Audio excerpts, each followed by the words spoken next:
ప్రపంచ శాంతి కొరువైపోయింది.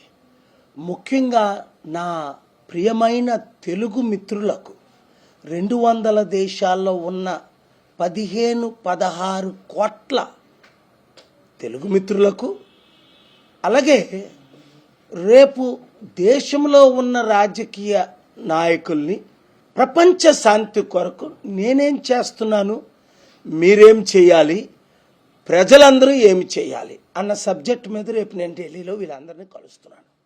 జనవరి 15న American cancer సెనెట్లో నేను ఇచ్చిన సందేశం, నేను చేసిన ప్రార్థన ఎంత చక్కగా అక్కడ అందరూ రిసీవ్ చేసుకున్నారంటే నేనే షాక్ అయ్యాను.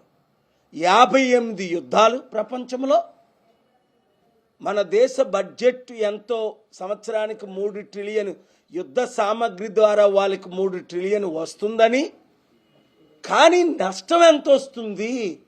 89 నుండి 4 ట్రిలియన్ అప్పు ఈరోజు దాదాపు 40 ట్రిలియన్ అయింది కదా.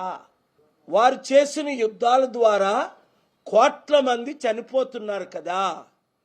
ప్రపంచంలో దాదాపు 850 కోట్లలో 200-300 కోట్లకి తిండేనా లేదు కదా. ఇన్ని కోట్లు యుద్ధ సామగ్రి కొరకు ఖర్చు పెట్టి, అలాగే China, Russia, India, Pakistan, north Korea తిండి పెట్టలేకపోతున్నారు. కానీ జర్మనీ, యూకే, ఫ్రాన్స్ యుద్ధ సామగ్రి కొరకు ఎంత డబ్బు వేస్ట్ చేస్తున్నారు. నేను శాంతి దూతగా ఉంటానని చెప్పి మాటిచ్చి కాలబేరం పెట్టుకున్న ట్రంప్కి మరలా నేను మద్దతు ఇచ్చి 2024లో ఇప్పుడు యుద్ధాలకి నాయకుడైన ప్రెసిడెంట్ అయ్యాడు. వెనజువెలాలో చేసిన దాడిని ఖండించాను. అలాగా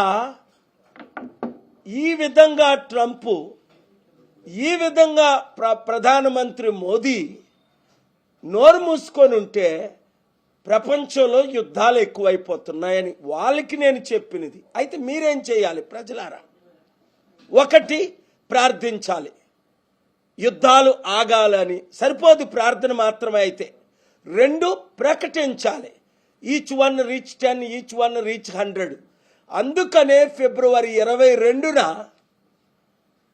ఆదివారం సాయంత్రం 6 గంటలకు చెన్నై, మద్రాసులో ప్రపంచ శాంతి సభ ఎప్పుడు ఎవరు కని విని ఎరగనంతగా పెడుతున్నాం.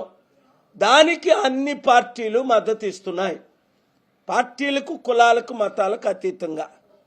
సో మీరు ఆ శాంతి సభకు రావడానికి ప్రయత్నం చేయండి. మీడియా మిత్రులందరూ లైవ్ ఇవ్వడానికి ప్రయత్నం చేయండి. శాంతి వల్ల వచ్చే లాభాలు మీ అందరికీ తెలుసు.